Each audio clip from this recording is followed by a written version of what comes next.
Group 2 mains ఆంధ్రుల సాంఘిక చరిత్రలో ఈ రోజున అందరికీ ఉన్న పెద్ద సందేహం, తెలుగు అకాడమీ బాగా చదవాలా, బిఎస్ఎల్ హనుమంతరావు చదవాలా, ఏ బుక్ బెటరు, విషయ సేకరణ ఎలా జరగాలి, ఈ అంశాలపైన మనం గట్టి ఫోకస్ చేస్తాం మిత్రులారా. భయము, ఆందోళన ఈ రెండు ఎక్కువగా ఉన్నాయి. ఈ రెండు పుస్తకాలకు సంబంధించి వాటిని మనం బ్రేక్ చేసి ఎట్లా మనం ఇందులో బెస్ట్ పాయింట్స్ తీసుకోవాలో మనం డిస్కస్ చేస్తాం. Welcome to one and all. This is doctor Gopal Reddy, having 25 years experience and హిస్టరీలో డాక్టరేట్ తీసుకొని 30 ఏళ్ళ అనుభవం, ఇందులో అధ్యయన అనుభవం. ఫస్ట్ నుంచి కూడా ఆసక్తి ఏంటంటే, నాకు బిట్టి ఎక్కడొస్తుందో చెప్పాలి అనే ఆసక్తి నాకు ఎక్కువగా ఉండేది. అందుకనే ఆ ఆసక్తితోటే అనేక పుస్తకాల విషయ సేకరణ జరగడం జరిగింది. సో ఒక విశేషాన్ని నేను మీతో షేర్ చేసుకుంటున్నాను. చాలామంది ఒక్క డౌట్, ఈ వీక్లో నాకు ఎక్కువ డౌట్ వచ్చింది. అదే అటు తెలుగు అకాడమీ, ఇటు బిఎస్ఎల్ హనుమంతరావు రెండు నేను మార్క్ చేసుకొని మీకు చెప్తాను. ఇది తెలుగు అకాడమీ అంటే నా దగ్గర ఉన్నది ఓల్డ్ వెర్షన్ అనుకోండి, ఇప్పుడు వెర్షన్ మీ దగ్గర ఉండే అవకాశం ఉంటుంది. ఏదైనా ఇన్ఫర్మేషన్ అదే ఉంటుంది. అట్లాగే ఇది బిఎస్ఎల్ హనుమంతరావు అందరికీ తెలుసు. సో ఇప్పుడు ఈ పుస్తకాలు రెండు నేను షో చేస్తున్నాను కదా, BSL Hanumantharao and Telugu academy. ఇందులో ఏది బెటరు అని చెప్పే ముందర బెటర్ అనే అంశాన్ని తర్వాత చెప్తాను. ఫస్ట్ నేను విషయ సేకరణ ఎలా జరగాలి, ఏ వ్యక్తికైనా విషయ సేకరణ అంటే ఇన్ఫర్మేషన్ కలెక్ట్ చేయాలంటే కాస్త సబ్జెక్ట్ పైన అవగాహన ఉండాలి కదా. కాబట్టి ఫ్రెషర్స్ అనేవాళ్ళు ఎవరో ఒకరికి సహాయం తప్పనిసరిగా తీసుకోండి. సీనియర్స్ వాళ్ళు ఇప్పుడు నేను చెప్పే సలహాలను పాటించండి. ఫ్రెషర్స్ ఎక్స్పర్ట్స్ సలహాలు పాటిస్తూ ఇప్పుడు నేను ఏం చెప్తానో దాన్ని ఫాలో అవ్వండి. జనరల్గా ఏపీఎస్టీ సిలబస్లో 40 బిట్లకు పైగా వచ్చేటువంటి ప్రాచీన మధ్యయుగం అనేటువంటిది చాలా కీలకం. ఇక్కడ కొట్టే మార్కులే రేపు నిన్ను ఫైనల్ సెలెక్షన్కి చేరుస్తాయి. నేను ఒక ఉదాహరణ తీసుకుంటున్నా, ఎందుకంటే ఫస్ట్ నుంచి నేను చాలా చాప్టర్ ప్రస్తావిస్తున్నా. ఇప్పటి వరకు నేను ఇంకా ఈ వీడియోస్లో ప్రస్తావించలేదు. కాకతీయ పతనానంతరం యుగంలో 2 రాజ్యాలు చాలా కీలకం. ఒకటి ముసునూరు నాయకులు, 2 పద్మనాయకులు. ఈ ముసునూరు నాయకులు, పద్మనాయకులు అనేటువంటి వాటిపైన ఎగ్జామ్ బిట్ గ్యారెంటీగా ఇస్తున్నారు. గ్యారెంటీగా 2 నుంచి 3 బిట్లు మనం జస్ట్ అతి తక్కువ శ్రమతోటి ఈ 3 బిట్లు లాక్కొచ్చేది ఈ చాప్టర్. దీని గురించి నేను మాట్లాడతాను. ఇందులో మనకు ఒక హీరో ఉన్నాడు, కాపయ నాయకుడు. ఎవరైనా హీరో? కాపయ నాయకుడు. ఈ కాపయ నాయకుడు అనేటువంటి దాని గురించి నేను మాట్లాడేటప్పుడు జనరల్గా ఇందులో నా పుస్తకంలోనండి పేజీ నెంబరు 94 ఆ ప్రాంతంలో, పేజీ నెంబరు 94 ఆ ప్రాంతంలో అంటే పేజీ నెంబర్ 92, 93, 94 నేను అండర్లైన్ చేశాను. చూడండి ఒక సెకండ్. ఈ పాయింట్లలో ఫస్ట్ ఏమేమి ఎక్కడెక్కడ ఉన్నాయంటే తెలుగు అకాడమీ ఇందులో నేను చూపిస్తున్నాను కదా, ఇందులో ఉంటే ఇందులో ఫస్ట్ ఎవరైనా దృష్టి పెట్టాల్సినవి ఫస్ట్ నేను చెప్తాను. తర్వాత 2 పుస్తకాల్లో ఉన్నది చెప్తాను. మీకు ఎట్లా ఇన్ఫర్మేషన్ రావాలో చూడండి. కాపయ నాయకుడు ఫస్ట్, అతని ఆవిర్భావం చాలా important. The rise of Kapaya Nayaka was most important. Why? Because in those days the political turmoil was very prevalent.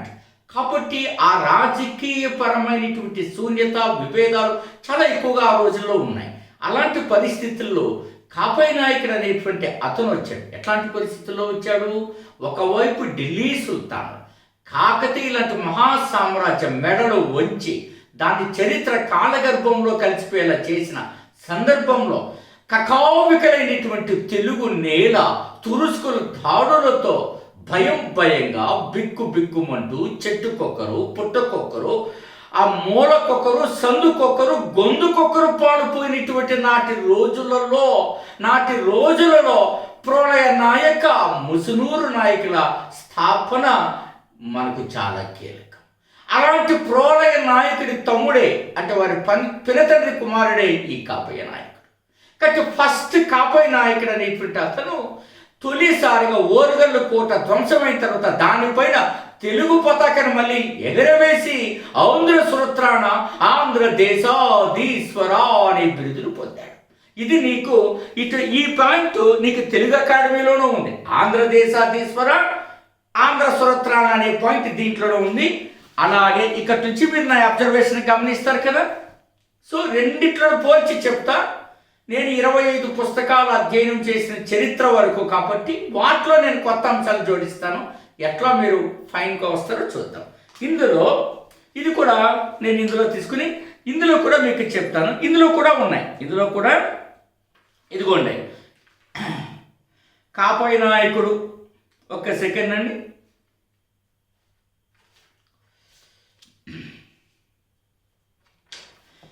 నా పేజీలో 275, ఈ పుస్తకంలో 275, 76, 77, 78, 79 వరకు ఉందండి. ఇందులో మీరు చూసినప్పుడు ఎక్కువగా మీరు గమనించాల్సింది ఇది. నేను అండర్లైన్ చేసి రాశాను చూసారా, ఇవి చాలా ఇంపార్టెంట్. ఒక్క సెకండ్ అండి. ఇదిగోండి నేను రాశాను. ఇందులో కూడా ఆంధ్ర సురత్రాణ ఆంధ్రదేశాధీశ్వరం నేను ఒకటి యాడ్ చేశాను. కటక చోరకార, ఇది కూడా మనం చదువుకోవాలి. ఇది చాలా ఇంపార్టెంట్. కటక చోరకార. సో ఈ కటక చోరకార అనేది మనకి ఇందులో లేవు, మనం కొత్తగా తీసుకున్నాం. సో బిరుదులు సరిపోయినాయి. కానీ శాసనాల విషయంలో తెలుగు అకాడమీలో శాసనాలు మనకి కొద్దిగా తక్కువ ఉన్నాయి. తెలుగు అకాడమీలో ఇక్కడ కొంచెం ఒక శాసనం ఎక్కువగా దీంట్లో ఉంది. మామూలుగా శాసనాలు పోలవరం శాసనం కాపయ్య నాయకుడి గురించి చెబుతుంది. రెడ్డి రాణి అనితల్లి వేయించిన కలవచేరు శాసనం ఇది చెబుతుంది. కలవచేరు శాసనం ఏమని కాపయ్య నాయకుడి గురించి చెబుతుంది. గణపేశ్వర శాసనం కూడా కాపయ్య నాయకుడి గురించి చెబుతుంది. పిల్లల మర్రి శాసనం కూడా చెబుతుంది. అయితే నేను ఈ 3 శాసనాలు ఇందులో ఉన్నాయి. గణపేశ్వర శాసనం ఉంది, తర్వాత పోలవరం శాసనం ఉన్నది, తర్వాత కలువచేరు శాసనం ఉన్నది. కానీ మనకు పిల్లల మర్రి శాసనం చాలా ఇంపార్టెంట్. వాయ్ పిల్లల మర్రికి దగ్గరగా ఉన్న రాచకోటకు సమీపంలో పద్మనాయక యుగం జరిగింది కాబట్టి నేను దాన్ని యాడ్ చేశాను. ఇక్కడికి 2 సమానం. విషయ సేకరణ ఇలా జరగాలి. ఇప్పుడు వీటి గురించి అయిన తర్వాత చాలా ప్రధానమైనది, కాపయ్య నాయకుడు ఏదైతే ఆశించాడో దాన్ని తురుస్కులు, ముస్లింలు విఫలం చేశారు. కాపయ్య నాయకుడికి ఒక రకంగా వెన్నుపోటు జరిగింది. అది 2 పుస్తకాల్లో వివరించారు. బహమనీ సుల్తాన్ యొక్క ఆద్యుడు ప్రారంభకుడైన హసన్ గంగు అబ్దుల్లా బహ్మన్ షా పేరుతో, లేదా అబ్దుల్లా హసన్ గంగు అబ్దుల్లా బహ్మన్ షా పేరుతో ఇతను గుల్బర్గాను రాజధానిగా చేసుకుని బహ్మనీ రాజ్య స్థాపన జరిగింది. తనకు మిత్రత్వంగా ఒక రాజ్యం ఉండాలని తలిచాడే కానీ ఒక శత్రుత్వాన్ని మతం పేరుతో రాజ్యకాంక్షను నాటి రోజుల్లో ప్రేరేపించారు. కాబట్టి అలాంటిది మనకు ఇతను సహాయం చేయడం, అంటే కాపయ్య నాయకుడు బహమనీ సుల్తాన్ రాజ్య స్థాపన సహాయం చేయడం అనేది చాలా అనాలోచిత చర్య. అది ఆలోచన లేకుండా చేసింది, చరిత్ర రుజువు చేసింది. ఎందుకు ఈ హసన్ గంగ్ అనేటువంటి అతను 2 సార్లు కాపయ్య నాయకుడిపై దాడి చేశారు. ఈ 2 విషయాలు ఇందులో ఉన్నాయి. 2 పుస్తకాల్లోనూ ఉన్నాయి. 2 పుస్తకాల్లోనూ ఉన్నాయి. కౌలాస దుర్గాన్ని, అలాగే భువనగిరి దుర్గాన్ని, ఆ 2 కోటలను వదులుకున్నాడు. సో ఇది మనకు ముఖ్యమైనది. ఇక్కడ వరకు క్లియర్. అంతేకాకుండా 2 రాజ్యాల మధ్య గోల్కొండను రాజధానిగా చేసుకుని ఏర్పాటు చేస్తారు కాపయ్య నాయకుడు. అది కూడా 2 పుస్తకాల్లో ఉన్నది. కానీ కాపయ్య నాయకుడు కుమారుడు వినాయక దేవుడు, అతని మరణం అత్యంత చరిత్ర చూడనటువంటి అత్యంత ఘోర అనాగరికంగా వాళ్ళు చంపేశారు. బతుకుండగానే సజీవంగా నాశనం చేశారు. అది వేలంపుట్టన్ అనే నగరం ఏర్పాటు చేసుకుని దాంట్లో ఈ వినాయక దేవుడు పాలన చేస్తున్నవాడు కాపయ్య నాయకుడు కుమారుడు. ఇతనుని బకమనీ సుల్తాన్ల వైపు పంపించారు. కానీ ఆ బకమనీ సుల్తాన్ అప్పుడు ఎవరు వచ్చారు?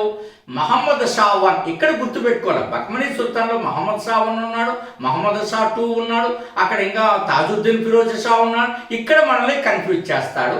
ఈ మహమ్మద్ షా వన్ అనేటువంటి అతను ఎవడైతే ఉన్నాడో, ఆ మహమ్మద్ షా వన్ అనేటువంటి అతను క్లియర్గా ఏం చేశాడు? ఈ యొక్క వినాయక దేవుని ఓడించడం జరిగినది. అంతేకాకుండా వేలం పుట్టన నగరంలో ధ్వంసం చేశాడు. ఈ వేలం పుట్టన్ 2 దాంట్లోనూ ఉన్నది. కానీ మహమ్మద్ షా వన్ అనేది తెలుగు అకాడమీలో క్లియర్గా ఉన్నది.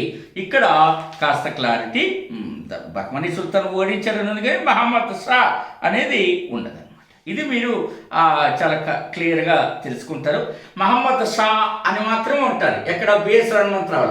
అప్పుడు మళ్ళీ మీరు ఇండియన్ హిస్టరీలోకి వెళ్ళి మహమ్మద్ షా 1 2 అని చేర్చుకోవాలి. ఇది విషయ సేకరణ జరిపేటువంటి విధానం.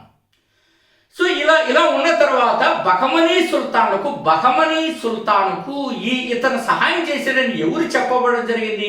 ఫరిష్టా మనకు తెలియజేశారు. కాపాయ నాయకుడు బహమనీ సుల్తాన్ అయిన హసన్ గంగు అనేటువంటి వాడికి సహాయం చేశాడని చెప్పబడింది. ఇక్కడ ఈ పాయింట్ కూడా ఉన్నాయి. ఇది కూడా మీకు ముఖ్యమైనదే. ఇక నేను మీతో మాట్లాడేది ఏంటంటే భీమవరం యుద్ధం. భీమవరం అంటే పశ్చిమ గోదావరి కాదు, తెలంగాణలో ఓరుగల్కి సమీపంలో ఉన్న భీమవరం యుద్ధం. ఇది 2 పుస్తకాల్లోనే సంవత్సరం తప్పించాడు. 1368 కరెక్టు. ఇక్కడ బిఎస్ హనుమంతరావులో ఇచ్చిన ఇయరు మ్యాచ్ అవ్వడం లేదు, తెలుగు అకాడమీలో ఇచ్చినటువంటి ఇయరు మ్యాచ్ అవ్వడం లేదు ప్రామాణిక దీంతో. కాబట్టి 1368 కరెక్ట్ అని మీరు అది బాగా గుర్తుపెట్టుకోవాలి. ఈ భీమవరం యుద్ధంలో మనకి కాపాయ నాయకుడిని చంపేశారు. అంటే పద్మనాయకులైనటువంటి అనపోతా నాయుడు లేదా అనపోతా నాయకుడు. ఇది చాలా ఇంపార్టెంట్. ఈ భీమవరం యుద్ధం మనకి ముసునూరు నాయకులేమో కమ్మలు, పద్మనాయకులేమో వెలమలు. కమ్మ వర్సెస్ వెలమ. ఇందులో వెలమలు సక్సెస్ అయ్యారు. తర్వాత 100 years పరిపాలించారు. ఇది చాలా ఇంపార్టెంట్. మరి బహమనీ సుల్తాన్లు దాడులు జరుగుతున్నప్పుడు ఢిల్లీలో ఎవరున్నారు అనేది కూడా ఇంపార్టెంట్. వై? ఎందుకు అది ఇంపార్టెంట్? కాపాయ నాయకుడు ఢిల్లీ సుల్తాన్ల యొక్క సహాయాన్ని కోరుతాడు. కానీ ఢిల్లీ సుల్తాను అతని వైపు ముస్లిమే ఉన్నాడు కదా, నేను మరి హిందువులకు ఎందుకు సహాయం చేయాలని ఫిరోజ్ షా తుగ్లక్ స్పష్టంగా ప్రకటించాను. నేను హిందువులకు సహాయం చేయదలుచుకోలేదు, అక్కడ ముస్లిం ఉన్నాడు కదా నేను రాను. అంటే ఏమర్థమైంది? కాపాయ నాయకుడు హసన్ గంగుకు సహాయం చేశాడు మత ప్రమేయం లేకుండా. సో కానీ ఫిరోజ్ షా తుగ్లక్ అట్లా తలచలేదు. కాబట్టి అప్పుడు ఎవరున్నారు? తుగ్లక్ వంశం ఉంది. బహమనీ సుల్తాన్ హసన్ గంగ్ ఎవరిపైన దాడి చేశాడు? మహమ్మద్ బిన్ తుగ్లక్ పైన దాడి చేశాడు. సో కానీ ఆ తర్వాత కాపాయ నాయకుడు వచ్చేసరికి చివరికి వచ్చేసరికి ఎవరున్నారు? ఫిరోజ్ షా తుగ్లక్ ఉన్నారు. సో ఫిరోజ్ షా తుగ్లక్ తన సహాయం నిరాకరించాడు. ఇది పాయింట్. ఇలా అంతే. ఇప్పుడు ఎంతసేపు అయిందండి? నాకు తెలిసి 10-15 minutes అయితే నేను టైం చూస్తున్నాను. ఇంతే కదా. ఇలా చదువుకోగలిగితే ఫినిష్. ఇంతకు మించి మీరు ఏ ప్రయత్నం చేసినా వ్యర్థమే.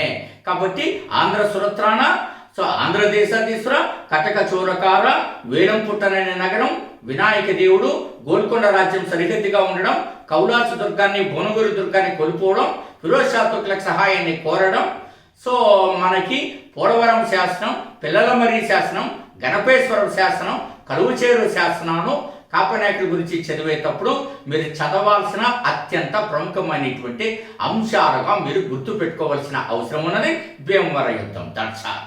సో ఇది నేను మీకు చెప్పదలుచుకున్నటువంటి అంశం. సో ఈ రకంగా సో ఇంచుమించు నా ఫైనల్ అభిప్రాయం ఏంటంటే తెలుగు అకాడమీలో కూడా సమాచారం బాగానే ఉంది. కానీ ఈ 2 పుస్తకాల్లో లేనిది కూడా పరీక్షల్లో ఇస్తున్నారు. కాబట్టి కానీ అన్ని పుస్తకాలు మిమ్మల్ని నేను చదవని చెప్పను, కారణం అంత టైము మీకు లేదు. కాబట్టి మరింత సమాచారం కోసం ఎక్స్పర్ట్స్ పైన ఆధారపడండి. పిల్లల పైన లేదా అప్పుడే పరీక్షలు రాసి ఉద్యోగము ఇట్లా కాదు, ఆయా సబ్జెక్టుల ఎక్స్పర్ట్స్ పైన ఆధారపడండి. అప్పుడు మీరు సక్సెస్ అవుతారు. మీరు మన శ్రీ మేఘన థింక్ ట్యాంక్ యాప్ డౌన్లోడ్ చేసుకొని ఏపీ హిస్టరీ ఇప్పుడు నేను చెప్పిన వాటిపైన గ్రాండ్ టెస్ట్ ఉంది. యాప్ డౌన్లోడ్ చేసుకుని ఎన్రోల్ అయిన వెంటనే మీరు ఫ్రీగా రాయవచ్చు. రాయండి. రెస్పాన్స్ సీట్ ఏపీపీఎస్సీ వలె వస్తుంది, చూడండి, ఆన్సర్లు చెక్ చేసుకోండి. ఎగ్జామ్ పేపర్ ఎలా ఉంటే అట్లాగే ఉంటుంది. ఇది ఒకటి. రెండవది, మీకు ఏదన్నా ఈ అంశాలలో మీకు పూర్తి కోర్స్ అందుబాటులో ఉన్నది. మనం 8074940030కి మీరు డెమో పీడిఎఫ్ అండ్ టెస్ట్ కోసం రిక్వెస్ట్ పెట్టండి, మీకు సహాయం వస్తుంది. రెండోది ఏంటంటే సో రెండోది 80 మూల గ్రంథాలను తీసుకొని మనం తయారు చేయడం. ఎవరైనా సరే ఏ సబ్జెక్ట్ అయినా లోపం అంటే దయచేసి మీరు సింగిల్ సబ్జెక్ట్ కోర్సులో అయినా జాయిన్ అవ్వచ్చు, ఫుల్ కోర్సులో జాయిన్ అయితే మీరు ఇంకా మంచి సక్సెస్ రేట్ వస్తారు. నేను చాలా సందర్భాలు ఎవ్వరు కూడా తయారు చేయనటువంటి పుస్తకాలు మీకు ఇట్లా ప్రయత్నం చేయడం. ఆంధ్ర సాంఘిక చరిత్ర 25 పుస్తకాల నుంచి వచ్చినది. సో భారత రాజ్యాంగం 14 పుస్తకాలు. ఏ పుస్తకాలు చదివినా రాని క్లారిటీ దీని ద్వారా వస్తుంది. Science and technology most dynamic current affairs 14 sources నుంచి రావడం, ఇండియన్ అకాడమీ కూడా. సో ఇట్లా ఫుల్ కోర్సులో కానీ లేదా సింగిల్ సబ్జెక్ట్లో కానీ టెస్ట్ సిరీస్ మీరు ఎక్కడ పడితే అక్కడ టెస్టులు రాసేసి అర్థం పర్థం లేనివంటే కాదు. ఇప్పుడు టెస్ట్ ఎలా పెడతాడారో ఏదైతే పుస్తకాల్లో ఉందో నేరుగా దాన్ని స్టేట్మెంట్స్ రాసి ఏ కరెక్టా బి కరెక్ట్ అది సుళ్ళు అట్లా అడగడు పరీక్షల్లో. మీరు చాలా జాగ్రత్తగా ఉండాలి. ఉదాహరణకు హసన్ గంగు, ఆ ఉదాహరణకు బకమనీ సుల్తాన్ ఆంధ్ర ప్రాంతంపై సో మనకి ద్రాక్షారామం వరకు వచ్చారా, అమరావతి వరకు వచ్చారా, రాజమండ్రి వరకు వచ్చారా, సో ఇట్లా బిట్లు అడుగుతారు. అది ఆ బకమనీ సైన్యాలు ఎక్కడి వరకు నడిచాను అప్పుడేంటి కరెక్ట్. పుస్తకాల్లో ఉన్నది ఉన్నట్టు స్టేట్మెంట్ రూపంలో రాసేస్తుంటే అది తెలివైన 10వ తరగతి కుర్రాడైనా ఆ పేపర్ రాయగలడు. అట్లా మీరు మోసపోకండి. సో మీరు అట్లాంటి అంశం కాదు. మిమ్మల్ని మీరు ఇబ్బంది పెట్టుకోకుండా సరైన రీతిలో ఎగ్జామ్ పాయింట్ ఎట్లా ఉంటాయో అట్లా రాయండి, డెఫినెట్గా సక్సెస్ అవుతారు. So test series. ఇక నెక్స్ట్ మెంటార్షిప్ కోర్సు ప్రతి వీడియోలో చెప్తున్నాను. ఇప్పుడు నేను చెప్పాను ఏమండి కాపీ నైట్ ఇలా చదవండి అని ఎవడైనా చెప్పేవాడు ఉంటే మీరు అభిమానిస్తారా లేదా? ఇదే నేను చేస్తున్న పని. ఇంత క్లియర్గా ఇంత సబ్జెక్ట్తో మీకు ఎవరైనా చెప్తున్నారేమో చూడండి. ఎవరు చెప్పడం లేదు, చెప్తే వాళ్ళకి దండం పెట్టండి. All the very best, me doctor Gopal.